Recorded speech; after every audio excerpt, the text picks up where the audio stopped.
ನಮಸ್ತೆ and welcome to news essence. ನಾನು ಸೌಮ್ಯ ಕೃಷ್ಣ ಹೆಗ್ಡೆ.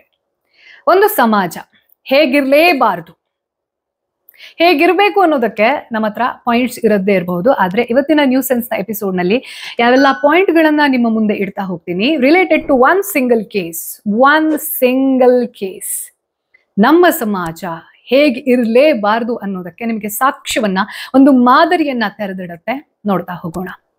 ವಿಷಯ ಎಲ್ಲಿಂದ ಶುರುವಾಗುತ್ತೆ ಅಂತಂದ್ರೆ, ಮುನ್ನೆಲೆಗೆ ಬರುತ್ತೆ ಅಂತಂದ್ರೆ, ಅಥವಾ ಫೆಬ್ರವರಿಯಲ್ಲಿ ಸಮೀರ್ MD ಅನ್ನೋ ಒಬ್ಬ YouTuber, story teller, Dharmasthala horror ಅನ್ನುವಂತಹ ಒಂದು ಹಣೆ ಬರಹದೊಂದಿಗೆ ಒಂದು ವಿಡಿಯೋವನ್ನ ಮಾಡ್ತಾನೆ. ಆ ವಿಡಿಯೋ ಇಡೀ ಕರ್ನಾಟಕವನ್ನ ರೀಚ್ ಆಗುತ್ತೆ. ಆ ರೀಚ್ ಆದ್ಮೇಲೆ ಸೋಷಿಯಲ್ ಮೀಡಿಯಾನು ಸೇರಿದ ಹಾಗೆ ಇವತ್ತಿನ ರಾಜ್ಯ ಸರ್ಕಾರದ ನಿಲುವು SIT ರಚನೆಯವರೆಗೆ ಕಳೆದ ಒಂದು 6-7 ತಿಂಗಳಲ್ಲಿ ಕರ್ನಾಟಕಕ್ಕೆ ಸೀಮಿತವಾಗಿರುತ್ತೆ. ಇವಾಗ ಇದು ರಾಷ್ಟ್ರವ್ಯಾಪಿ, ಪ್ರಪಂಚವ್ಯಾಪಿ ಅಂತ ಕೂಡ ಹೇಳಬಹುದು. ಈ SIT ರಚನೆ ಆದ್ಮೇಲೆ ಇಡೀ ಅಂತಾರಾಷ್ಟ್ರೀಯ ಕಣ್ಣು ಅನ್ನುವಂಥದ್ದು ಧರ್ಮಸ್ಥಳ ಗ್ರಾಮದ ಮೇಲೆ ನೆಟ್ಟಿರುವಾಗ, ಹಾಗೆ ಇದು ಕ್ರಿಯೇಟ್ ಮಾಡಿರುವಂತಹ ಕನ್ಫ್ಯೂಷನ್, ಹಾಗೆ ಬಣಗಳು ಅಂತ ಏನಿದಾವಲ್ಲ, ಆ ಬಣಗಳ ಬಿಹೇವಿಯರ್ ಅನ್ನೋದು ಒಂದು ಮಾದರಿ ಸಮಾಜ ಹೇಗಿರ್ಲೇಬಾರದು ಅನ್ನೋದಕ್ಕೆ ಒಂದು ಸ್ಟ್ಯಾಂಡರ್ಡ್ ಅನ್ನ ಸೆಟ್ ಮಾಡಿದೆ. ಒಂದೊಂದಾಗಿ ನೋಡ್ತಾ ಹೋಗೋಣ. ಸಮೀರ್ MD ಅನ್ನೋ ಹೆಸರು ಏನಿದೆ, ಈ ವ್ಯಕ್ತಿ ಮುಸ್ಲಿಂ. ಹಾಗೆ ಒಂದು ಪಾಯಿಂಟ್ ಅನ್ನ ಏನ್ ಎತ್ತಿದ್ರು, ಇದು ಒಂದು ಜೈನ ಇನ್ಸ್ಟಿಟ್ಯೂಟ್ ಅಂತ ಹೆಗ್ಗಡೆ ಫ್ಯಾಮಿಲಿ ಕ್ಲೇಮ್ ಮಾಡಿದೆ ಅನ್ನುವಂತಹ ಪಾಯಿಂಟ್ ಅನ್ನ ಏನಿಟ್ರು. ಇದರ ಹೊರತಾಗಿ ಸೌಜನ್ಯ ಕೇಸ್ ಅನ್ನೋದನ್ನ ಇಷ್ಟು ವರ್ಷಗಳ ಕಾಲ ಜನ #Justice for ಸೌಜನ್ಯ ಅನ್ನೋದನ್ನ ತಿಳಿದೇ ಕಮೆಂಟ್ ಮಾಡ್ತಾ ಇದ್ರ ಅನ್ನೋದು ನನ್ನ ಆಶ್ಚರ್ಯಕರ ಸಂಗತಿ ಆಗಿತ್ತು. ಯಾಕೆ ಅಂತಂದ್ರೆ, ಕೇಸ್ ಏನಾಗಿದೆ, ಪ್ರೊಸೀಡಿಂಗ್ ಏನಾಗಿದೆ, ಸಂತೋಷ್ ರಾವ್ ನಿರಪರಾಧಿ ಅಂತ ಹೇಳ್ಬಿಟ್ಟು ಯಾಕೆ ಕೋರ್ಟ್ ಅವ್ರನ್ನ ಬಿಡುಗಡೆ ಮಾಡ್ತು, ಅಥವಾ ಜಜ್ಮೆಂಟ್ ಕಾಪಿಯಲ್ಲಿ ಅಬ್ಸಲ್ಯೂಟ್ಲಿ ನೋ ಎವಿಡೆನ್ಸ್ ಅನ್ನುವಂತಹ ಸ್ಟೇಟ್ಮೆಂಟ್ ನ ನಿಜವಾದ ಅರ್ಥ ಏನು, ಹಾಗೆ ಈ ಜಜ್ಮೆಂಟ್ ನಲ್ಲಿ ನ್ಯಾಯಾಧೀಶರು ಯಾವೆಲ್ಲ ಉಲ್ಲೇಖವನ್ನ ಮಾಡಿದ್ದಾರೆ ಅನ್ನೋದನ್ನ ತಿಳ್ಕೊಳ್ಳೋದೇ ಎಲ್ರು ಸುಮ್ಮನೆ ಸಮೂಹ ಸನ್ನಿ ಅನ್ನೋ ರೀತಿಯಲ್ಲಿ #Justice for ಸೌಜನ್ಯ ಹೇಳ್ತಾ ಇದ್ರ. ಯಾಕೆಂತಂದ್ರೆ ಆ ವಿಡಿಯೋದಲ್ಲಿ AI ಜನರೇಟೆಡ್ ಮೂವಿ ಅಂತ, ಅಥವಾ ಕೆಲವು ಜನ ಇವಾಗ ಯಾರಿದ್ದಾರೆ ಅವ್ರು ಹೇಳ್ತಾರಲ್ಲ ಅದೆಲ್ಲವೂ ಫೇಕ್ ಅನ್ನೋದನ್ನ ಹೇಳ್ತಿರ್ತಾರಲ್ಲ, ಇದೆಲ್ಲವೂ ಒಂದು ಪಬ್ಲಿಕ್ ಡೊಮೇನ್ ನಲ್ಲಿ ಇದ್ದಂತಹ ಇನ್ಫಾರ್ಮೇಶನ್. ಅದನ್ನ ಗೊತ್ತಿಲ್ಲದೆ ತಿಳ್ಕೊಳ್ಳದೆ ಒಬ್ಬ ವ್ಯಕ್ತಿಯ ಸ್ಟೋರಿ ಟೆಲ್ಲಿಂಗ್ ಅನ್ನ ನೀವು ಹೇಗೆ ಬಿಲೀವ್ ಮಾಡ್ತೀರಾ, ಹಾಗೆ ಆ ಸ್ಟೋರಿ ಟೆಲ್ಲಿಂಗ್ ರಾಂಗ್ ಇಂಟೆಂಟ್ ಇಂದ ಇದೆ ಅಂತ ಹೇಗೆ ಕ್ಲೇಮ್ ಮಾಡ್ತೀರಾ, ನನ್ನ ಪ್ರಶ್ನೆ ಅದು. ನಾನು ಒಂದು ವಿಡಿಯೋ ಮಾಡಿದ್ದೆ, ಕೇವಲ ಸೌಜನ್ಯ ಮಾತ್ರ ಅಲ್ಲ, ಶಿರಸಿಯಲ್ಲಿ ವತ್ಸಲ ಹೆಗಡೆ ಅಂತ ಒಬ್ಬ ಹುಡುಗಿ ಇದೇ ರೀತಿಯಲ್ಲಿ ಸಾವಿಗೀಡಾಗ್ತಾರೆ. ಇಂತಹ ಹಲವಾರು ಕೇಸ್ಗಳು ನಮ್ಮ ದೇಶದ ಕೋರ್ಟ್ ನಲ್ಲಿ ಕೊಳಿತಾ ಇದ್ದಾವೆ. ಇದಕ್ಕೆ ಲೀಗಲಿ ನಾವು ಯಾವತ್ತೂ ಕೂಡ 100% ಜಸ್ಟಿಸ್ ಅನ್ನ ಕೊಡಿಸೋಕೆ ಸಾಧ್ಯ ಇಲ್ಲದೇ ಇದ್ರು, ಒಂದು ಮೈಂಡ್ ಸೆಟ್ ಚೇಂಜ್ ಆಗೋದ್ರಿಂದ ಬದಲಾವಣೆ ಆಗುತ್ತೆ, ಉತ್ತಮ ಸಮಾಜ ನಿರ್ಮಾಣ ಆಗೋದಕ್ಕೆ ನಾವು ಪ್ರಯತ್ನ ಪಡಬಹುದು ಅನ್ನೋ ಒಂದು ಅಪ್ರೋಚ್ ನಲ್ಲಿ ನಾನು ಮಾಡಿದ್ದೆ. ಬಹಳಷ್ಟು ಜನ ಅದನ್ನ ನೋಡಿದ್ದೆ. ನಾನು ಈ ವಿಡಿಯೋದಲ್ಲಿರುವಂತಹ ಅಂಶಗಳನ್ನ, ವ್ಯಕ್ತಿಯನ್ನ ನಾನು ಸಪೋರ್ಟ್ ಮಾಡೇ ಇಲ್ಲ. ಅಂಶಗಳನ್ನ, ಯಾವ್ಯಾವ ಪಾಯಿಂಟ್ಸ್ ಅನ್ನುವಂಥದ್ದಿದೆ, ಎಲ್ಲಿ ಅದನ್ನ ವ್ಯಾಲಿಡ್ ಅಂತ, ಲಾಜಿಕಲ್ ಅಂತ ನಾವು ಇಂಟರ್ಪ್ರಿಟ್ ಮಾಡಬಹುದು ಅನ್ನೋದನ್ನ, ಪಾಯಿಂಟ್ಸ್ ಅನ್ನ ಸಪೋರ್ಟ್ ಮಾಡಿದ್ದಕ್ಕೆ ಕೆಲವು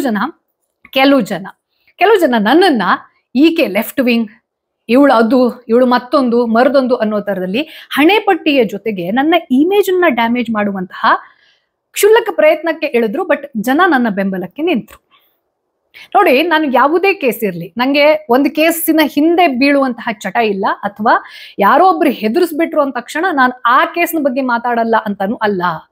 ಅದು ದರ್ಶನ್ ವಿಚಾರಕ್ಕೆ ಸಂಬಂಧಪಟ್ಟ ಹಾಗೆ ನನ್ನ ನಿಲುವು ಏನಿದೆ, ಕಾನೂನು ಏನನ್ನ ಹೇಳುತ್ತೆ, ಹಾಗೆ ಸರಿ ತಪ್ಪು ಅಂತ ಒಂದಷ್ಟು ಪರಿಧಿಗಳಿರುತ್ತೆ. ಅದು ಏನು ಅಂತ ಹೇಳಿದಾಗ, ಕೆಲವೊಂದಷ್ಟು ಜನ ಈ ಬಾಸ್ ಡಿ ಫ್ಯಾನ್ಸ್ ಅಂತ ಯಾರಿರ್ತಾರೆ, ಅಭಿಮಾನಿಗಳಲ್ಲ ಅವರು, ಬಾಸ್ ಡಿ ಫ್ಯಾನ್ಸ್ ಅಂತ ಹೇಳ್ತೀನಿ, ಡಿ ಬಾಸ್ ಫ್ಯಾನ್ ಅಲ್ಲ, ಬಾಸ್ ಡಿ ಫ್ಯಾನ್ಸ್ ಅಂತವರು ತುಂಬಾ ಅಬ್ಯೂಸ್ ಮಾಡಿದ್ರು. ಅಂದ್ರೆ ಅವರ ಸಂಸ್ಕಾರ ಎಂಥದ್ದು, ಅವ್ರು ಏನು ಅನ್ನೋದನ್ನ ಕಮೆಂಟ್ ಬಾಕ್ಸ್ಗೆ ಬಂದು ಬೊಗಳ್ತಾ ಇದ್ರು.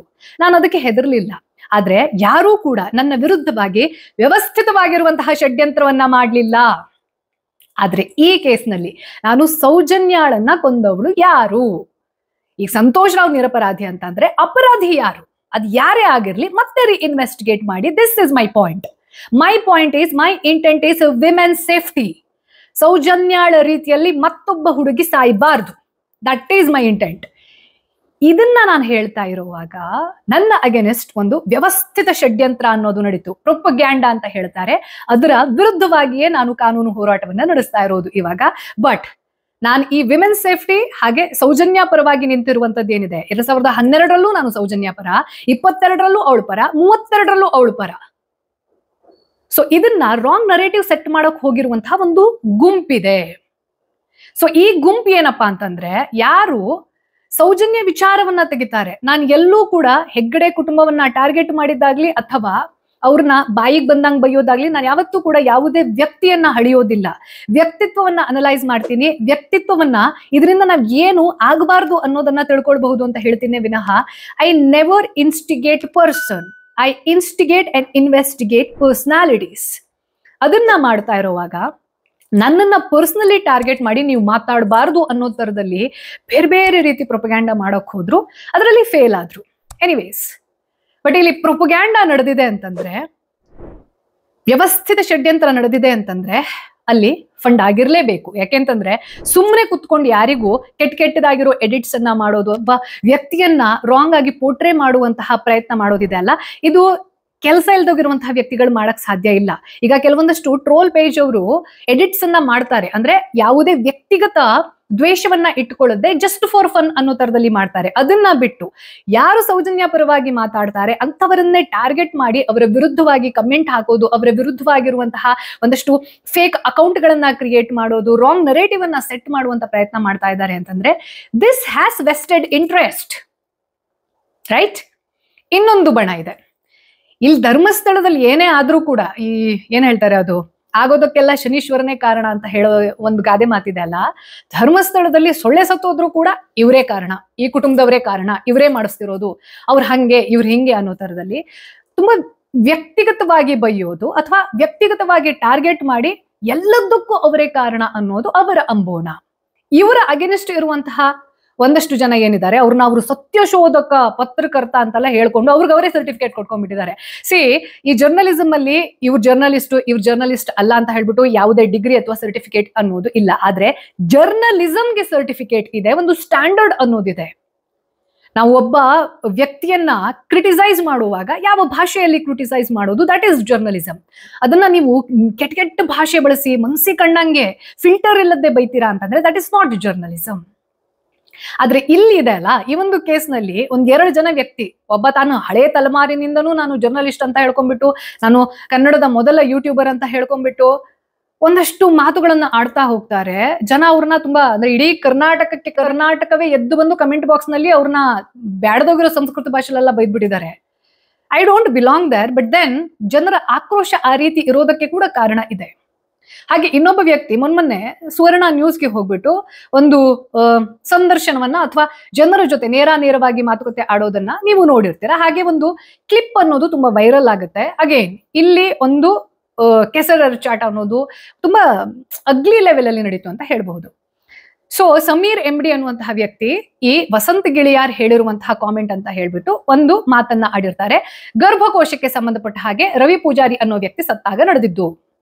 ಇದರಲ್ಲಿ ಬಹಳಷ್ಟು ಜನ ಯಾರು ಲೈವ್ ಅನ್ನ ನೋಡಿದ್ರು ಅವ್ರು ಹೇಳಿದ್ದು ಏನು ಅಂತಂದ್ರೆ, ಅಲ್ಲಿ ಕಟ್ ಆಗೋಗಿದೆ, ಎಡಿಟ್ ಆಗೋಗಿದೆ, ವಿಡಿಯೋ ಅಪ್ಲೋಡ್ ಮಾಡುವಾಗ ಎಡಿಟ್ ಆಗಿದೆ ಅಂತ. ಇದನ್ನ ನೀವು ಲೈವ್ ಅಲ್ಲಿ ನೋಡಿದ್ರೆ ಮಾತ್ರ ಗೊತ್ತಾಗುತ್ತೆ ಎಲ್ಲಿ ಎಡಿಟ್ ಆಗಿದೆ ಅಂತ. ಹಾಗೆ ಯೂಟ್ಯೂಬ್ ಅಲ್ಲಿ ನೀವು ನೋಡಕ್ ಹೋದ್ರಿ ಅಂತಂದ್ರೆ ಆಲ್ರೆಡಿ ಎಡಿಟ್ ಆಗಿ ಅಥವಾ ಆ ಪೋರ್ಷನ್ ಇಂಪಾರ್ಟೆಂಟ್ ಅಲ್ಲ ಅನ್ನೋ ಕಾರಣಕ್ಕೋಸ್ಕರ ಎಡಿಟರ್ ಕಟ್ ಮಾಡಿದಾರೋ ಏನೋ ಗೊತ್ತಿಲ್ಲ. ರವಿ ಪೂಜಾರಿ ಆತ್ಮಹತ್ಯೆಯನ್ನ ಮಾಡ್ಕೊಂಡಿಲ್ಲ, ಗರ್ಭಕೋಶದ ಕ್ಯಾನ್ಸರ್ ಇಂದ ಸತ್ತಿದ್ದು ಅನ್ನೋದು ಸುವರ್ಣ ನ್ಯೂಸ್ನ ಈ ಯೂಟ್ಯೂಬ್ ಅನ್ನೋದು ಏನಿದೆ ಅದರಲ್ಲೇ ಇದೆ. ಅದು ವಿಚಿತ್ರ ಅಂತ ಅನಿಸುತ್ತೆ ಕೇಳಿಸೋರ್ಗೆ, ಏನಪ್ಪ ಈ ವ್ಯಕ್ತಿ. ಹಾಗೆ ನನಗೂ ಅನ್ಸಿದ್ದೇನು ಅಂತಂದ್ರೆ, ಈ ವ್ಯಕ್ತಿ ಇಷ್ಟು ಮೂರ್ಖ ಮಾತುಕತೆಯನ್ನ ಒಂದು ಚಾನೆಲ್ಗೆ ಬಂದು ಕುತ್ಕೊಂಡು ಮಾತಾಡುವಂತ ಸಾಧ್ಯತೆ ಇಲ್ಲ ಅಂತ ನನಗೂ ಅನಿಸಿತ್ತು. ಹಂಗ್ ಒಂದ್ ವೇಳೆ ಮಾತಾಡಿದ್ರೆ ಅದು ಸ್ಲಿಪ್ ಆಫ್ ಟಂಗು ಆಗಿರ್ಬೋದು ಅಥವಾ ಹಿ ಮೆಂಟ್ ಸಮಥಿಂಗ್ ಎಲ್ಸ್ ಅಂತ. ಆದ್ರೆ ಈ ವ್ಯಕ್ತಿ ಏನ್ ಕೆಲವೊಂದಷ್ಟು ಸ್ಟೇಟ್ಮೆಂಟ್ ಗಳನ್ನ ಕೊಡ್ತಾರೆ ಅಥವಾ ಯಾರನ್ನ ವ್ಯವಸ್ಥಿತವಾಗಿ ಹಣಿಯುವಂತ ಪ್ರಯತ್ನವನ್ನ ಮಾಡ್ತಾರೆ, ನಾನೊಂದ್ಸತಿ ಗೊತ್ತಿಲ್ಲದೆ ಒಂದು ಪ್ರೊಪಗ್ಯಾಂಡ, ಪಾಕಿಸ್ತಾನದ ಪ್ರೊಪಗ್ಯಾಂಡ ಅನ್ನುವಂಥದ್ದನ್ನ ನಾನು ಏನೋ ಒಂದು ಟ್ವಿಟರ್ ನಲ್ಲಿ ಶೇರ್ ಮಾಡಿದ್ದೆ ಅಂದಾಗ ಈ ವ್ಯಕ್ತಿ ನನ್ನ ವಿರುದ್ಧವಾಗಿ ಡೆರೋಗೇಟರಿ ಸ್ಟೇಟ್ಮೆಂಟ್ ಅನ್ನ ಮಾಡಿದ್ದ. ಈ ವಸಂತ್ ಗಿಳಿಯಾರ್ ಅನ್ನುವಂತಹ ವ್ಯಕ್ತಿ, ಆ ವ್ಯಕ್ತಿಗೆ ಆ ಸೆನ್ಸ್ ಇರ್ಲಿಲ್ವಾ? ಅದನ್ನ ಗಮನದಲ್ಲಿಟ್ಕೊಂಡ್ರೆ ಈ ವ್ಯಕ್ತಿ ಟ್ರೋಲ್ ಆಗಿರುವಂತದ್ದಿದೆ ಅಲ್ಲ, ಹಿ ಡಿಸರ್ವ್ಸ್ ಇಟ್. ಅದು ಕರ್ಮ ಅನ್ನೋದೇನಿರುತ್ತಲ್ಲ, ಒಬ್ಬ ವ್ಯಕ್ತಿಯ ಇಂಟೆಂಟ್ ಗೊತ್ತಿದ್ರು ಕೂಡ ನೀವು ಅವ್ರನ್ನ ರಾಂಗ್ ಪೋರ್ಟ್ರೇ ಮಾಡಕ್ ಟ್ರೈ ಮಾಡ್ತೀರಾ ಅಂತಂದ್ರೆ ಯು ಶುಡ್ ಟೇಕ್ ಯುವರ್ ಕರ್ಮ ಬ್ಯಾಕ್. ಆ ವ್ಯಕ್ತಿಯನ್ನ ಬಹಳಷ್ಟು ಜನ ಟ್ರೋಲ್ ಮಾಡಿದ್ರು. ನಾನು ಕೂಡ ಆಕ್ಚುಲಿ ಅವ್ರನ್ನ ಟ್ರೋಲ್ ಮಾಡಬೇಕು ಇನ್ನ ಹೆಲ್ದಿ ವೇ. ಎಲ್ಲ ಆತ್ಮಹತ್ಯೆ ಮಾಡ್ಕೊಂಡು ಅವರ ಸತ್ತೋಗ್ಬಿಡ್ತಾರೆ. ರವಿ ಪೂಜಾರಿ ಆತ್ಮಹತ್ಯೆ ಮಾಡ್ಕೊಂಡಂತ ನಿಮ್ಗೆ ಯಾರು ಹೇಳಿದ್ರು? ಗರ್ಭಕೋಶದ ಕ್ಯಾನ್ಸರ್ ಇತ್ತು.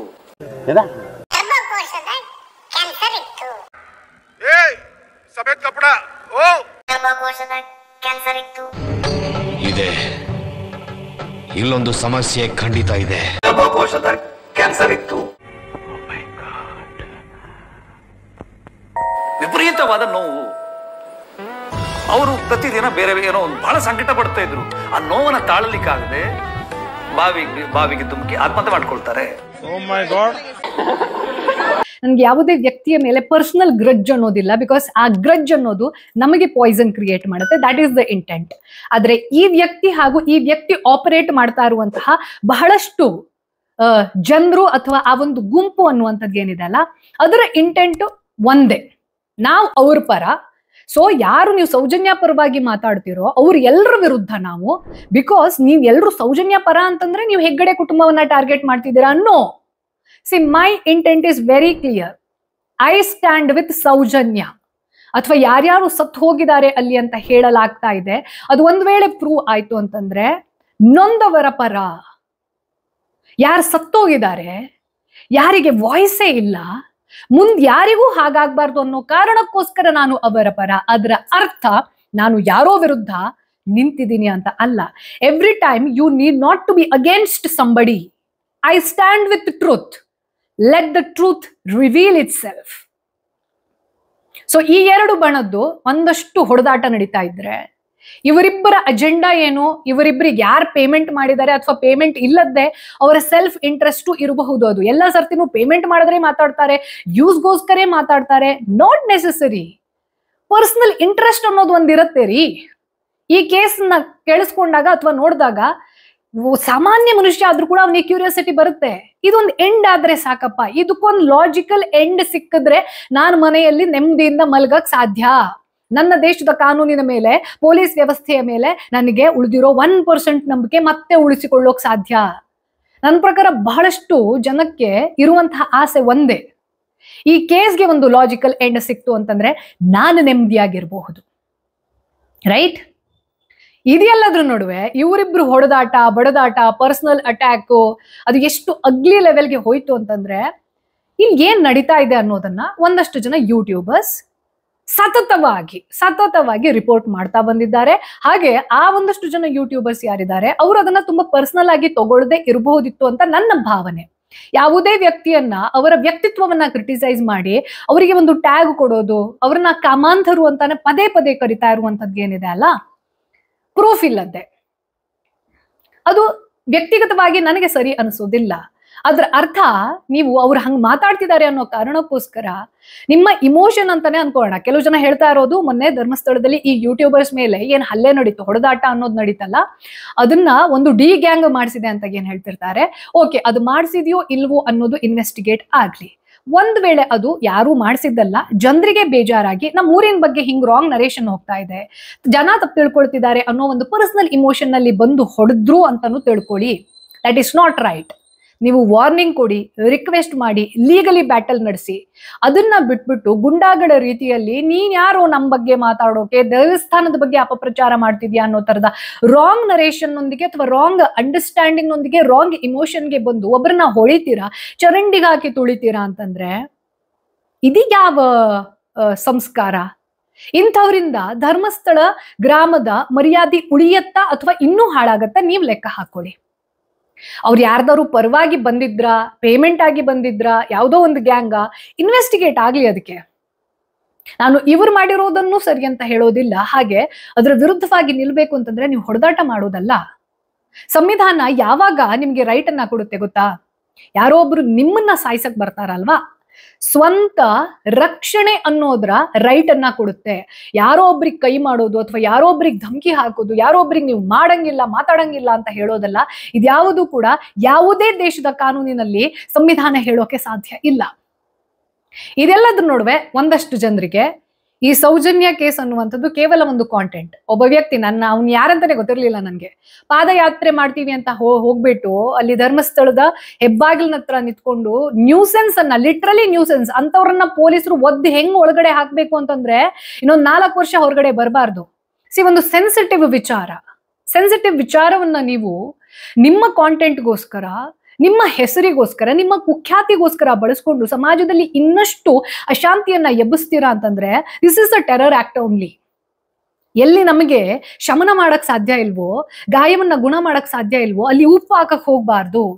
ಹಾಗೆ ಇಂಥವರಿಂದ ಆಕ್ಚುಲಿ ಈ ಕಾಂಟೆಂಟ್ ಕ್ರಿಯೇಟರ್ಸ್ಗೆ ಅಥವಾ ಇನ್ಫ್ಲೂಯೆನ್ಸರ್ಸ್ ಯಾರು ನಿಜವಾಗಿ ಹೆಣ್ಣು ಮಕ್ಕಳ ರಕ್ಷಣೆ ಅನ್ನುವಂಥದ್ದು ನಮ್ಮ ದೇಶದಲ್ಲಿ ತುಂಬಾ ಚೆನ್ನಾಗಿ ಇರಬೇಕು ಅನ್ನುವಂತಹ ಒಂದು ಪ್ಯೂರ್ ಇಂಟೆನ್ಷನ್ ಇಂದ ಮಾತಾಡ್ತಾ ಇರ್ತಾರೆ, ಅಂಥವರಿಗೂ ಕೂಡ ಕೆಟ್ಟ ಹೆಸರು. ವ್ಯೂಸ್ಗೋಸ್ಕರ, ಸಬ್ಸ್ಕ್ರೈಬರ್ಸ್ಗೋಸ್ಕರ ಅಥವಾ ಅಟೆನ್ಷನ್ಗೋಸ್ಕರ ಎಲ್ಲರೂ ಮಾತಾಡೋದಿಲ್ಲ ರೀ. ಸೌಜನ್ಯ ಪರವಾಗಿ ಇರೋರೆಲ್ಲರೂ ಕೂಡ ಧರ್ಮಸ್ಥಳದ ವಿರುದ್ಧ ಅಲ್ಲ. ಹಾಗೆ ಧರ್ಮಸ್ಥಳದ ಹೆಗ್ಗಡೆ ಕುಟುಂಬದ ಪರವಾಗಿ ಒಂದಷ್ಟು ಜನ ಮಾತಾಡ್ತಿದ್ದಾರೆ ಅಂದ ತಕ್ಷಣ ಅವರೆಲ್ಲರಿಗೂ ಪೇಮೆಂಟ್ ಆಗಿದೆ ಅಂತಾನೂ ಅಲ್ಲ. ಅಥವಾ ಧರ್ಮಸ್ಥಳ ಗ್ರಾಮದ ಪರವಾಗಿರ್ತಾರೆ, ನಮ್ಮ ಊರಿನ ಹೆಸರು ಚೆನ್ನಾಗಿರ್ಲಿ ಅನ್ನೋ ಕಾರಣಕ್ಕೋಸ್ಕರ ಒಂದಷ್ಟು ಜನ ನೊಂದ ಮಾತನ್ನ ಆಡ್ತಿದ್ದಾರೆ ಅಂದ ತಕ್ಷಣ ಅವರಿಗೆ ಹೆಗ್ಗಡೆ ಕುಟುಂಬ ಪೇಮೆಂಟ್ ಮಾಡ್ತಾ ಇದೆ ಅಂತಾನೂ ಅಲ್ಲ. Not everything is completely black or white. ಕೆಲವೊಂದಷ್ಟು ಪ್ಯೂರ್ ಇಮೋಷನ್ ಇರಬಹುದು, ಕೆಲವು ಅಜೆಂಡಾ ಇರಬಹುದು, ಕೆಲವೊಂದಷ್ಟು ಪ್ರೊಪಗ್ಯಾಂಡಾ ಇರಬಹುದು. ಇದೆಲ್ಲವೂ ಹೊರಗೆ ಬರಬೇಕು ಅಂತಂದ್ರೆ ಇನ್ವೆಸ್ಟಿಗೇಷನ್ ಮುಗಿಬೇಕು. ಅಲ್ಲಿವರೆಗೂ ಸಹ ನಾವು ಸ್ವಲ್ಪ ನಾಗರಿಕರಾಗಿ ಬಿಹೇವ್ ಮಾಡ್ಬೇಕು ತಾನೆ. ಈಗ ಹೆಂಗಾಗಿದೆ ಅಂತಂದ್ರೆ ಒಂದು ಬಣ, ಆ ಬಣಕ್ಕೆ ಈ ಫ್ಯಾಮಿಲಿ ಅಂದ್ರೆ ಇನ್ವೆಸ್ಟಿಗೇಷನ್ ಎಂಡ್ ಆದ ತಕ್ಷಣ ಅದು ಇದೇ ಫ್ಯಾಮಿಲಿಯವ್ರು ಮಾಡಿಸಿದ್ದು ಅಂತ ಹೇಳ್ಬಿಟ್ಟು ಡಿಕ್ಲೇರ್ ಮಾಡ್ಬಿಡ್ಬೇಕು. ಇಲ್ಲ ಅಂತಂದ್ರೆ SITನೂ ಸುಳ್ಳು. ಎಲ್ಲಾ ತನಿಖೆ ಅನ್ನುವಂಥದ್ದು ಸರಿಯಾಗಿ ನಡೆಯುತ್ತೆ ಅಂತ ನಾನು ನಂಬೋದಿಲ್ಲ. ಹಂಗ್ ನಡೆದಿತ್ತು ಅಂತಂದ್ರೆ ಸೌಜನ್ಯ ಕೇಸ್ ಇಷ್ಟು ಕಗ್ಗಂಟಾಗಿ ಉಳಿತಾ ಇರ್ಲಿಲ್ಲ. ಆದ್ರೆ ಅದರ ಅರ್ಥ ಎವ್ರಿ ಟೈಮ್ ಇನ್ವೆಸ್ಟಿಗೇಟಿಂಗ್ ಟೀಮ್ ಅನ್ನೋದನ್ನ ಕೊಂಡ್ಕೊಳ್ಬಹುದು, ಪ್ರಭಾವಕ್ಕೆ ಒಳಗ್ ಮಾಡಬಹುದು. This is also not true. ನಾವು ಸಮಯದ ಜೊತೆ ಹಾಗೆ ನಮ್ಮ ಸಂವಿಧಾನ, ನಮ್ಮ ನ್ಯಾಯ ವ್ಯವಸ್ಥೆ ಅನ್ನುವಂಥದ್ದು ಏನಿದೆ ಅದರಲ್ಲಿ ನಂಬಿಕೆಯನ್ನ ಇಡಬೇಕಾಗತ್ತೆ. ಹಾಗೆ ಈ ಗ್ಯಾಗ್ ಆರ್ಡರ್ ರಿಲೇಟೆಡ್ ಆಗಿ ವೆರಿ ಫನಿ ಅನ್ಸಿದ್ ನನ್ಗೆ ಏನು ಅಂತಂದ್ರೆ, ನಾನು ಹೇಳಿದ್ದೆಲ್ಲ, ನಾನು ಒಂದು ಪ್ರೀವಿಯಸ್ ಎಪಿಸೋಡ್ ಅಲ್ಲಿ ಹೇಳಿದ್ದೆ. ಈ ಹರ್ಷೇಂದ್ರ ಕುಮಾರ್ ಜೈನ್ ಅನ್ನೋರು ಸುಪ್ರೀಂ ಕೋರ್ಟ್ ನವರೆಗೆ ಹೋಗ್ತಾರೆ. ಯಾವಾಗ ಹೈಕೋರ್ಟ್ ನಲ್ಲಿ ಜಸ್ಟಿಸ್ ನಾಗಪ್ರಸನ್ನ ಅವರ ಪೀಠ ಅನ್ನುವಂಥದ್ದು ಮೀಡಿಯಾದಲ್ಲಿ ಏನು ಟೆಲಿಕಾಸ್ಟ್ ಮಾಡ್ತಾ ಇದ್ದಾರೆ ಆಸ್ ಅ ನ್ಯೂಸ್, ಅದನ್ನ ಹತ್ತಿಕ್ಕೋಕೆ ಸಾಧ್ಯ ಇಲ್ಲ. ಅದರ ಬದಲಾಗಿ ನಿಮ್ಮ ಕುಟುಂಬವನ್ನ ಟಾರ್ಗೆಟ್ ಮಾಡಿದ್ರೆ ಹೇಳಿ, ಅದಕ್ಕೆ ನಾವು ಸ್ಟಾಪ್ ಮಾಡಬಹುದು. ಅದನ್ನ ಬಿಟ್ಟು ನ್ಯೂಸೇ ಮಾಡಂಗಿಲ್ಲ ಅನ್ನುವಂಥದ್ದು ಇದು ಭಾರತದ ಸಂವಿಧಾನದಲ್ಲಿ ಇರುವಂತದ್ದಲ್ಲ. ಹಾಗಾಗಿ ನಾವು ಈ ಗ್ಯಾಗ್ ಆರ್ಡರ್ ಅನ್ನ ಸಪೋರ್ಟ್ ಮಾಡೋದಿಲ್ಲ ಅಂತ ಹೇಳ್ಬಿಟ್ಟು ಯಾವಾಗ ಇದನ್ನ ಕ್ಯಾನ್ಸಲ್ ಮಾಡಿ ಬಿಸಾಕತ್ತೆ, ಹರ್ಷೇಂದ್ರ ಕುಮಾರ್ ಜೈನ್ ಅವರು ಸುಪ್ರೀಂ ಕೋರ್ಟ್ ಮೆಟ್ಟಿಲನ್ನ ಇರ್ತಾರೆ. ಸುಪ್ರೀಂ ಕೋರ್ಟ್ ಕೂಡ ಇದನ್ನ ಕೆಳಗಡೆ ನ್ಯಾಯಾಲಯಕ್ಕೆ ಹೋಗ್ಬಿಟ್ಟು ಬಗೆಹರಿಸ್ಕೊಳ್ಳಿ, ಅಲ್ಲಿವರೆಗೂ ಈ ಗ್ಯಾಗ್ ಆರ್ಡರ್ ರದ್ದತಿ. ಅಂದ್ರೆ ಮಾಧ್ಯಮದ ಮೇಲೆ ಅಥವಾ ಯಾವುದೇ ವ್ಯಕ್ತಿ ಧರ್ಮಸ್ಥಳದಲ್ಲಿ ಈ ಸಮಾಧಿ ಅನ್ನುವಂಥದ್ರನ್ನ ಯಾರೋ ಒಬ್ಬ ವ್ಯಕ್ತಿಗೆ ಏನ್ ಕ್ಲೇಮ್ ಮಾಡ್ತಾ ಇದ್ದಾರೆ, SIT ರಚನೆ ಆಗಿದೆ, ಅದರ ಶೋಧ ಕಾರ್ಯ ಅನ್ನೋದು ನಡೀತಾ ಇದೆ, ಇದರ ಪ್ರಕ್ರಿಯೆಯನ್ನ ಪ್ರಸಾರ ಮಾಡುವಂಥದ್ದನ್ನ ನಾವು ತಡೆಯೋಕ್ ಸಾಧ್ಯ ಇಲ್ಲ ಅನ್ನೋದನ್ನ ಸ್ಪಷ್ಟವಾಗಿ ಹೇಳದ ಮೇಲೂ ಈ S ರಾಜಶೇಖರ್ ಅನ್ನುವಂತಹ ಒಬ್ಬ ವ್ಯಕ್ತಿ ಅಡ್ವೊಕೇಟ್ ಅವರು ನನಗೆ ಒಂದು ಇಮೇಲ್ ಅನ್ನ ಮಾಡ್ತಾರೆ, ನೀವು ಈ ಲಿಂಕ್ಸ್ ಅನ್ನ ಡಿಲೀಟ್ ಮಾಡ್ಬೇಕು ಅಂತ. ನನ್ನ ಈ ಚಾನೆಲ್ ಅಲ್ಲಾಗ್ಲಿ, ಯಾವುದೇ ಚಾನೆಲ್ ಅಲ್ಲಾಗ್ಲಿ ಅಥವಾ ಯಾವುದೇ ಕಾಂಟೆಂಟ್ ಅನ್ನ ತೆಗೆದು ನೋಡಿ, ನಾನು ಯಾವುದೇ ವ್ಯಕ್ತಿಯನ್ನ ವ್ಯಕ್ತಿಗತವಾಗಿ ಹಳಿಬೇಕು ಅಥವಾ ಇವರನ್ನ ನಾಶ ಮಾಡ್ಬೇಕು, ಇವ್ರ ಮೇಲೆ ಹಾಗಾಗ್ಬೇಕು, ಹೀಗಾಗ್ಬೇಕು, ಇವನು ಅದು ಇಂಥ ಯಾವುದೇ ಹಣೆಪಟ್ಟಿಯನ್ನ ಕಟ್ಟದ್ದೆ ವ್ಯಕ್ತಿತ್ವವನ್ನ ವಿಶ್ಲೇಷಣೆ ಮಾಡ್ತಾ ಹೋಗ್ತೀನಿ, ನ್ಯೂಸ್ ಅನ್ನ ಹೇಳ್ತಾ ಹೋಗ್ತೀನಿ. ಆ ನ್ಯೂಸ್ ಅನ್ನ ನನ್ನ ನರೇಷನ್ ನಲ್ಲಿ ಹೇಳ್ತಾ ಹೋಗ್ತೀನಿ, ನನ್ನ ಅಂಡರ್ಸ್ಟ್ಯಾಂಡಿಂಗ್ ನಲ್ಲಿ ಹೇಳ್ತಾ ಹೋಗ್ತೀನಿ, with a very pure intent of better society. ಹಂಗಿರೋ ಕಾಂಟೆಂಟ್ ಅನ್ನ ನೀವು ಈ 2 ಲಿಂಕ್ ಅನ್ನ ಡಿಲೀಟ್ ಮಾಡ್ಬೇಕು ಅಂತ ಹೇಳ್ತಾರೆ. ಎಲ್ಲಿ ಸುಪ್ರೀಂ ಕೋರ್ಟ್ ಇದನ್ನ ಕೆಳಗಡೆ ಹೋಗಿ ಬಗೆಹರಿಸ್ಕೊಳ್ಳಿ ಅಂತ ಹೇಳ್ಬಿಟ್ಟು ಗ್ಯಾಗ್ ಆರ್ಡರ್ ಅನ್ನ ರದ್ದತಿ ಮಾಡಿರುತ್ತೆ. ಆ ವ್ಯಕ್ತಿಗೆ, ಯಾವ ವ್ಯಕ್ತಿ ಅಡ್ವೊಕೇಟ್ ಆಗಿರ್ಲಿ, ಯಾರೇ ಆಗಿರ್ಲಿ, he is also legally bound. August 8ಗೆ ಸೆಷನ್ಸ್ ಕೋರ್ಟ್ಗೆ ಹೋಗ್ಬೇಕಾಗಿರೋರು ಆಗಸ್ಟ್ 7ಗೆ ನನಗೆ ಇಮೇಲ್ ಮಾಡ್ತಾರೆ, ಈ 2 ಕಾಂಟೆಂಟ್ ಅನ್ನ ನೀವು ಡಿಲೀಟ್ ಮಾಡ್ಬೇಕು ಅಂತ ಹೇಳ್ಬಿಟ್ಟು. ನಾನು ಕ್ಲಿಯರ್ ಆಗಿ ಹೇಳ್ತೀನಿ, ನಾನು ಯಾವುದೇ ಕಾಂಟೆಂಟ್ ಅನ್ನ ಡಿಲೀಟ್ ಮಾಡೋದಿಲ್ಲ. ಯಾಕೆ ಅಂತಂದ್ರೆ ನಿಮ್ಗದು ಅರ್ಥ ಆಗಿಲ್ಲ, ಬಿಕಾಸ್ ನೀವು ನೋಡೇ ಇರ್ಲಿಕ್ಕಿಲ್ಲ. ಹಂಗಾಗಿ ಸುಮ್ಮನೆ ಕುತ್ಕೊಂಡು ನೋಡಿ, ನನ್ನ ಎಲ್ಲಾ ಕಾಂಟೆಂಟ್ ಅನ್ನ ನೋಡಿ. ನನ್ನ ಇಂಟೆಂಟ್ ಇರೋದೇ women safety and better society, healthy society. ಅದರ ಹೊರತಾಗಿ ನಿಮ್ಗೆ ಇದು ಕಂಟೆಂಪ್ಟ್ ಆಫ್ ಕೋರ್ಟ್ ಅಂತ ಹೇಳ್ಬಿಟ್ಟು ಸುಮ್ಮನೆ ಅದು ಕಂಟೆಂಪ್ಟ್ ಆಫ್ ಕೋರ್ಟೇ ಆಗಿರೋದಿಲ್ಲ. ಅದ್ರ ಹೊರತಾಗಿ ಲೀಗಲಿ ಥ್ರೆಟ್ ಮಾಡೋದು, ಪರ್ಸನಲಿ ಥ್ರೆಟ್ ಮಾಡೋದು ನನ್ನ ಹತ್ರ ಇಟ್ಕೋಬೇಡಿ, because I am a journalist and also I am a strong woman ಅಂತ ಹೇಳ್ಬಿಟ್ಟು ಅವರಿಗೆ ವಾಪಸ್ ರಿಪ್ಲೈ ಮಾಡಿ, ಮುಂದೆ ರಿಪ್ಲೈ ಸಿಗೋದಲ್ಲ ಇನ್ನು ಲೀಗಲ್ ರಿಪ್ಲೈ ಅಂತಾನೆ ಹೇಳ್ಬಿಟ್ಟಾದ್ಮೇಲೆ, ನನ್ನ ಅಜೆಂಡಾ ಒಂದೇ, ಸೌಜನ್ಯಾಳ ರೀತಿಯಲ್ಲಿ ಇನ್ನೊಬ್ಬ ಹುಡುಗಿಗಾಗಬಾರ್ದು. ಇಲ್ಲಿ ಯಾವುದೇ ಮತ, ಯಾವುದೇ ಧರ್ಮ ಅಥವಾ ಯಾವುದೇ ಜಾತಿ, ಯಾವುದೇ ಜೆಂಡರ್ ಅನ್ನ ಹಳಿಯುವಂತಹ ಪ್ರಯತ್ನ ಅಲ್ಲ. ಏನಾಗಿದೆ ಅದು ಮುಂದಾಗಬಾರ್ದು. ಹಾಗೆ ಯಾವ ರೀತಿ ಆಗಿದೆ ಅನ್ನೋದನ್ನ ಅರ್ಥ ಮಾಡ್ಕೊಂಡ್ರೆ ಯಾವುದೋ ಪ್ರಭಾವ ಅನ್ನೋದು ಕೆಲಸ ಮಾಡ್ತಾ ಇದೆ. ಅದು ಯಾವುದು ಅನ್ನೋದು ಗೊತ್ತಾಗ್ಲಿ. SIT ತನಿಖೆ ಅನ್ನುವಂಥದ್ದು ನಿಷ್ಪಕ್ಷಪಾತವಾಗಿ ಹೇಗೆ ನಡೀಲಿ ಅಂತಂದ್ರೆ, ಈ ಕೇಸ್ ಪರ್ಮನೆಂಟ್ಲಿ ಕ್ಲೋಸ್ ಆಗಿ ಇದಕ್ಕೆ ಒಂದು ಡಿಕ್ಲರೇಷನ್ ಬರಲಿ. This is the problem, this was the problem. ಯಾರು ರಾಂಗ್ ಡ್ಯೂಯರ್ಸ್, ಅಲ್ಲಿ ಸಮಾಧಿ ಇದೆ, ಎಷ್ಟೋ ಜನರನ್ನ ಮರ್ಡರ್ ಮಾಡಿಸಿದ್ದಾರೆ ಅನ್ನೋದೇ ಆದ್ರೆ ಅದು ಯಾರು? ಆ ವ್ಯಕ್ತಿ ಸುಳ್ಳು ಹೇಳ್ತಿದ್ದಾನೆ, ಭೀಮಾ ಅಂತ ಯಾರು ಬಂದಿದ್ದಾನೆ ಅವನು ಯಾರ್ದೋ ಮೂಲಕ ಫಂಡ್ ಆಗಿ ಬಂದಿರುವಂತಹ ವ್ಯಕ್ತಿನೇ ಆದ್ರೆ ಆ ಫಂಡ್ ಮಾಡ್ತಾ ಇರುವಂತಹ ವ್ಯಕ್ತಿಗಳು ಯಾರು? ಇದೆಲ್ಲದರ ನಡುವೆ ಇನ್ನೊಂದು ವಿಚಾರ ಏನು ಅಂತಂದ್ರೆ, ಈ ಧರ್ಮಸ್ಥಳದ ಧರ್ಮಾಧಿಕಾರಿಯ ಕುಟುಂಬವನ್ನ ಗದ್ದುಗೆಯಿಂದ ಕೆಳಗಿಳಿಸ್ಬೇಕು ಅನ್ನುವಂತಹ ಷಡ್ಯಂತ್ರ ಅಂತ ಕೆಲವು ಜನ ಏನ್ ಕರೀತಾರೆ, ಅದ್ರ ಹಿಂದೆ RSS ಇದೆಯಂತೆ ಅಂತ ಹೇಳ್ಬಿಟ್ಟು ಕೆಲವು ಜನರದ್ದು ಡಿಬೇಟು. ಅಂದ್ರೆ ಯಾರು ಈ ಕಮ್ಯುನಿಸ್ಟ್, ಲೆಫ್ಟಿಸ್ಟ್, ಲಿಬ್ರಾಂಡೋ ಅಂತ ಯಾರಿರ್ತಾರೆ, ಯಾರಿಗೆ ಈ RSS ನ ಸಿದ್ಧಾಂತಗಳು ಖುಲ್ಲ ಒಪ್ಪಿಗೆ ಕೊಡೋದಿಲ್ಲ, ಅವರು ಗೊತ್ತಿಲ್ಲದೆ RSS ಪರವಾಗಿ ಕೆಲಸ ಮಾಡ್ತಿದ್ದಾರಾ ಅನ್ನೋ ತರದಲ್ಲಿ ಬೇಜಾರಾಗ್ಬಿಡ್ತು ಅವರಿಗೆ. ಕೆಲವೊಂದಷ್ಟು ಲೆಫ್ಟಿಸ್ಟ್ಗಳು ಅದನ್ನ ಡಿಕ್ಲೇರ್ ಕೂಡ ಮಾಡ್ಕೊಂಡ್ರು.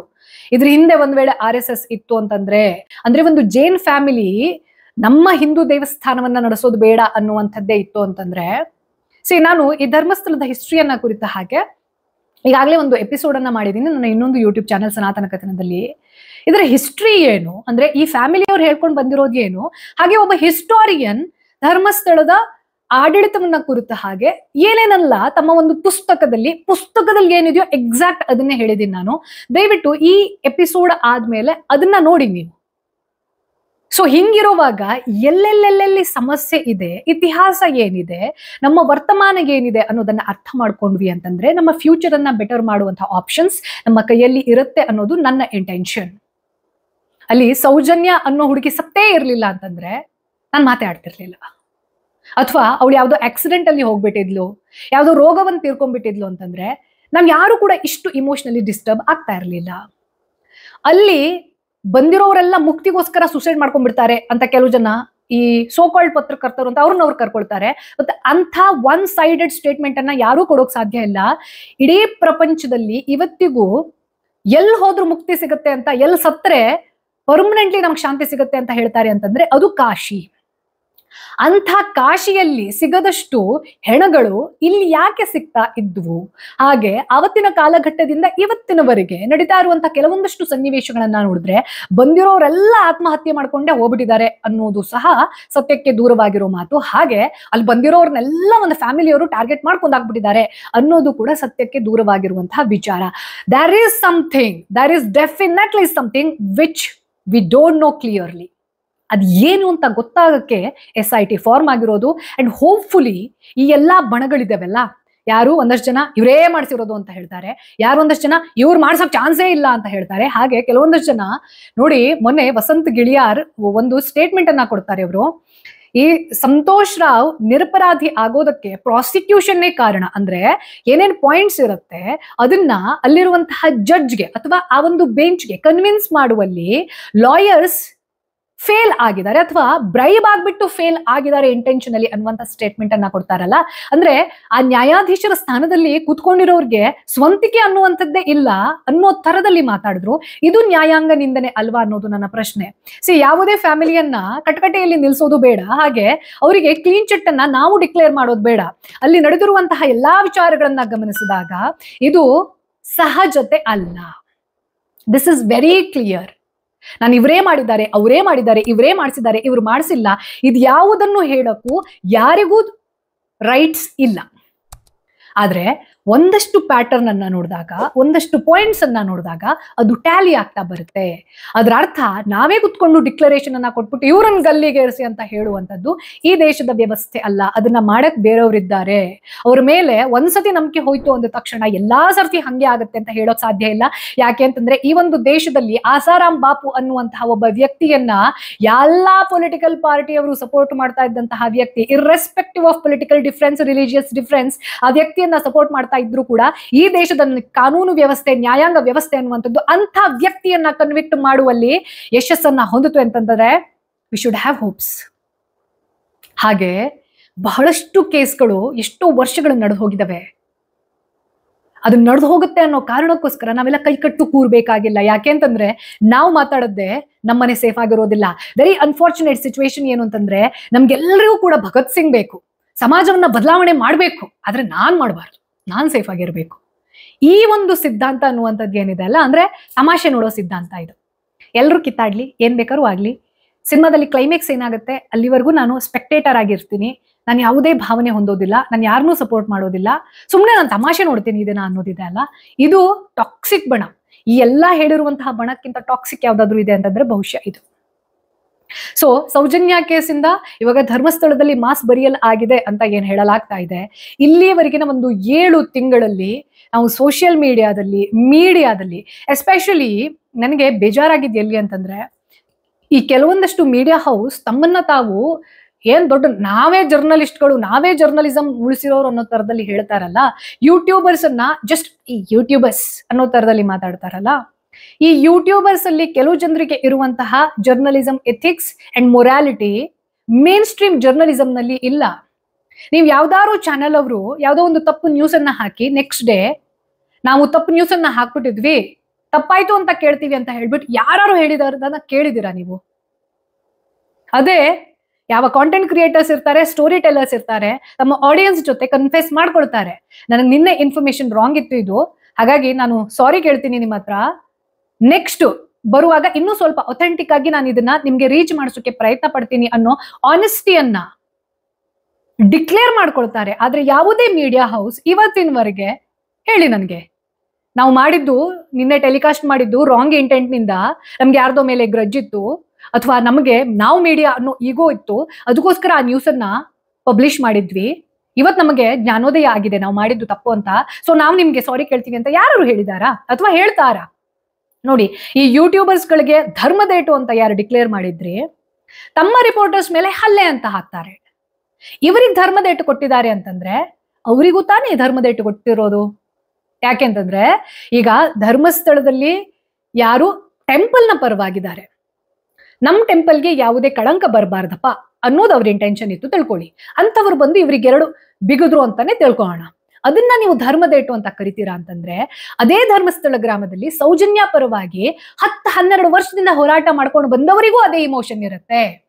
ಅವರು ರಿಪೋರ್ಟರ್ ಮೇಲ್ ಮಾಡದೇ ಇರುವಂತಹ ಹಲ್ಲೆಯನ್ನ ನೀವು ಹಲ್ಲೆ ಅಂತ ಕರಿತೀರಾ ಅಂತಂದ್ರೆ, ಇದನ್ನ ಯಾವ ನೈತಿಕತೆ ಮೇಲೆ ಧರ್ಮದೇಟು ಅಂತ ಕರಿತೀರಾ? ಧರ್ಮದೇಟನ್ನ ಕೊಡೋದು ಯಾರಿಗೆ ಯಾವಾಗ ಗೊತ್ತಾ? ಹೆಣ್ಮಕ್ಳನ್ನ ಚುಡಾಯಿಸೋದು, ಅಥವಾ ಅವಳ ಮೇಲೆ ಕೈಯಾಕ ಹೋಗೋದು, ಅಥವಾ ಯಾವುದೋ ದೇವಸ್ಥಾನದ ಯಾವುದೋ ಒಂದು ವಸ್ತುವನ್ನ ಕಳುವು ಮಾಡೋಕ್ ಟ್ರೈ ಮಾಡೋದು, ಯಾರಿಗೆ ಬಹುಪಾಲು ಜನರ ಇಮೋಷನ್ ಇರುತ್ತೆ, ಅದರ ವಿರುದ್ಧವಾಗಿ ಯಾರು ಸಿಕ್ಕಾಕೊಂಡ್ಬಿಡ್ತಾರೆ, ರೆಡ್ ಹ್ಯಾಂಡ್ ಆಗಿ ಸಿಕ್ಕಾಕೊಂಡ್ಬಿಡ್ತಾರೆ ಜನರು, ಅವರಿಗೆ ಕೊಡೋದನ್ನ ಧರ್ಮದೇಟು ಅಂತ ಹೇಳ್ತಾರೆ. ಇಲ್ಲಿ ಒಂದು ವಿಚಾರಕ್ಕೆ ಸಂಬಂಧಪಟ್ಟ ಹಾಗೆ ರಿಪೋರ್ಟ್ ಮಾಡೋದು ಅದು ಹೇಗೆ ಧರ್ಮದೇಟ ಆಗತ್ತೆ? ಯಾರು ಈ ಧರ್ಮದೇಟನ್ನ ಕೊಡೋಕೆ ಪರ್ಮಿಷನ್ ಕೊಟ್ಟಿರುವುದು? ಇದೆಲ್ಲದನ್ನ ನೋಡೋದ ಮೇಲೆ ಯಾರು ನನ್ನ ಆಡಿಯನ್ಸ್ ಇರ್ತೀರಾ, ನಮ್ಗೆಲ್ರಿಗೂ ಒಂದು ಸ್ಟ್ಯಾಂಡ್ ಇರುತ್ತೆ. ಹಾಗೆ ಯಾವ್ಯಾವ್ದು ಎಷ್ಟೆಷ್ಟು ಸತ್ಯ ಇರಬಹುದು, ಎಷ್ಟೆಷ್ಟು ಸುಳ್ಳು ಇರಬಹುದು ಅನ್ನೋದಕ್ಕೆ ನಮ್ದೇ ಆಗಿರುವಂತ ಒಪಿನಿಯನ್ ಇರುತ್ತೆ. ಅದೆಲ್ಲದನ್ನ ಇಟ್ಕೊಂಡು, ನಮ್ಮ ಟ್ರೂ ಇಮೋಷನ್ಸ್ ಅನ್ನ ಕೂಡ ಇಟ್ಕೊಂಡು, ಎಲ್ಲೂ ಕೂಡ ನಮ್ಮಿಂದ ಇನ್ನೊಬ್ಬ ವ್ಯಕ್ತಿಗಾಗ್ಲಿ ಅಥವಾ ಈ ಸಮಾಜಕ್ಕಾಗ್ಲಿ ಧಕ್ಕೆ ಆಗಬಹುದಾದಂತಹ ವಿಚಾರಗಳನ್ನ ನಾವು ಎಕ್ಸಿಕ್ಯೂಟ್ ಮಾಡೋದು ಬೇಡ. ಯಾಕೆಂತಂದ್ರೆ ಈ ಸೌಜನ್ಯ ಕೇಸ್ ಇರಬಹುದು, ಮಾಸ್ ಬರಿಯಲ್ ಕೇಸ್ ಇರಬಹುದು, ಸತ್ತವರ ಪರವಾಗಿ ನಮ್ಮ ಮನಸ್ಸು ಮಿಡಿತಾ ಇದೆ ಅಂತಂದ್ರೆ, ಆ ಒಂದು ಹಡಾವಿಡಿಯಲ್ಲಿ ಅಥವಾ ಆ ಒಂದು ಗೋಜು ಗಲಾಟೆಯಲ್ಲಿ ಇನ್ನೊಬ್ಬ ಯಾವುದೋ ವ್ಯಕ್ತಿಯ ಅಮಾಯಕನ ಜೀವ ಹೋಯ್ತು ಅಂತಂದ್ರೆ ನಮಗೆ ಅದೆಂಥದ್ದೇ ನ್ಯಾಯ ಸಿಕ್ಕರೂ ಕೂಡ ಸೋತ ಹಾಗೆ, ರೈಟ್? ಒಂದು ವಿಚಾರವನ್ನ ನಾವು ಶಮನ ಮಾಡಕ್ ಆಗಲ್ಲ ಅಂತಂದ್ಮೇಲೆ ಅದನ್ನ ನಾವು ಉಪ್ಪು ಸುರಿಯೋ ಕೆಲಸ ಮಾಡಕ್ ಹೋಗೋದು ಬೇಡ. SIT ರಚನೆ ಆಗಿದೆ, ಒಂದು ನಂಬಿಕೆ ಇರಲಿ, ನ್ಯಾಯಾಂಗ ವ್ಯವಸ್ಥೆ ನಂಬಿಕೆ ಇರಲಿ. ಅದೆಲ್ಲಕ್ಕಿಂತ ಮಿಗಿಲಾಗಿ ನನ್ನ ಹೋಪ್ಸ್, ನನ್ನ ನಂಬಿಕೆ ಏನ್ ಗೊತ್ತಾ? ಕರ್ಮ ಅನ್ನೋದು ಯಾವತ್ತು ಯಾರನ್ನು ಬಿಡೋದಿಲ್ಲ. ಆತ್ಮಸಾಕ್ಷಿ ಅನ್ನೋದು ಯಾವತ್ತೂ ಕೂಡ ಸತ್ತು ಹೋಗಕ್ ಸಾಧ್ಯ ಇಲ್ಲ. ನಾವು ಬದುಕೋದಕ್ಕಿಂತ ಜಾಸ್ತಿ ಆ ಸಾಯೋ ಘಳಿಗೆ ಇರುತ್ತಲ್ಲ, ಆ ಸಾಯೋ ಘಳಿಗೆಯಲ್ಲಿ ಸಾಯುವಾಗ ಒಂದು ಶಾಂತಿಯಲ್ಲಿ ಸಾಯ್ಬೇಕು. ದ ಆರ್ಟ್ ಆಫ್ ಡೈಯಿಂಗ್ ಅಂತ ಕರೀತಾರೆ. ಆ ಕ್ಷಣದಲ್ಲಿ, ಕೊನೆಯ ಕ್ಷಣದಲ್ಲಿ ನಿಮಗೆ ನಾನು ಆ ಪಾಪ ಮಾಡಬಾರ್ದಿತ್ತು ಅನ್ನೋ ಆತ್ಮಸಾಕ್ಷಿ ಮಾತಾಡ್ಬಿಡ್ತು ತಿಳ್ಕೊಳ್ಳಿ, ಈ ಜನ್ಮ ಪೂರ್ತಿ ವೇಸ್ಟ್ ನಿಮ್ದು. ಹಾಗೆ ಸಮಯ ಅಂತ ಒಂದಿರುತ್ತಲ್ಲ, ಆ ಸಮಯ ಎಲ್ಲರಿಗಿಂತ ಪವರ್ಫುಲ್. ನಾವಿವತ್ತದೇನೇ ದೇವರು ದೀನ್ರು ಅನ್ನೋ ನಂಬಿಕೆಯನ್ನ ಇಟ್ಕೊಂಡ್ರು ಕೂಡ ಎಲ್ಲರಿಗಿಂತನೂ ಪವರ್ಫುಲ್ ಸಮಯ. ಆ ಸಮಯದ ಮೇಲೆ ನಮ್ಗೆಲ್ರಿಗೂ ನಂಬಿಕೆ ಇರಲಿ. ಈ ಎಲ್ಲ ಪಾಯಿಂಟ್ಸ್ ಇದೆ ಅಲ್ಲ, ಒಂದು ಸಮಾಜ ಹೇಗಿರಬಾರ್ದು ಅನ್ನೋದಕ್ಕೆ ನಮಗೆ ಒಂದು ಸ್ಟ್ಯಾಂಡರ್ಡ್ ಅನ್ನ ಕ್ರಿಯೇಟ್ ಮಾಡಿಕೊಟ್ಟಿದೆ. ಅಂದಮೇಲೆ ಈ ಸ್ಟ್ಯಾಂಡರ್ಡ್ಗೆ ನಾವು ಕಾಂಟ್ರಿಬ್ಯೂಟ್ ಮಾಡೋದು ಬೇಡ. ನಾನು ಯಾವಾಗಲೂ ಹೇಳ್ತೀನಲ್ವಾ, ಹೇಗಿರಬೇಕು ಅನ್ನೋದಕ್ಕಿಂತ ಹೇಗಿರಬಾರ್ದು ಅನ್ನೋದು ನಮಗೆ ಬಹಳಷ್ಟು ಕ್ಲಾರಿಟಿಯನ್ನ ಕೊಡುತ್ತೆ. And let's have this clarity. Right. Take care. ಓಂ ನಮಃ ಶಿವಾಯ್. ಜೈ ಹಿಂದ್.